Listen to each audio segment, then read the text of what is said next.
Hindi ba masisira? Pamilya natin masisira. Concern lang ako sa pagiging Pilipino. Kahit na masakit yung ginawa sa mga magulang ko, ang mama ko pinalansay. Binenta yung ulo. Yung papa ko pinakit sa karuwatan. Tapos ako naman, nilibas ko yung aparador, tapos sumabit yung Meralco Company. Ang sinabi ko kay Mr. Pangilinan, may-ari ng Meralco, ipauhuli niyo po yung mga nagnakaw sa ko para malinis po yun, kumpanya ng Meralco. Alam mo, yun ang plaka porno sa akin. Habang ngayon, tinitignan ako ng mga porno na intake, saka natutulog, saka survival. Di ba pare? Hindi, at least ako sinabi ko sa inyo, kaysa naman madamay kayo matitino, kasi hindi ako sinutulungan dyan, pinagkakatiwala. Sabi naman ako lang kasi ko, hindi dyan. Sumay ka lang, sabi ko, wala naman ako pa. Mura na to, bahala ka lang kasi. Ayun mga ano, okay, isa na lang to.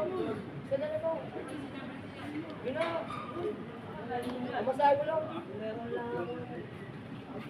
Ito lang marami to, malalaki lang.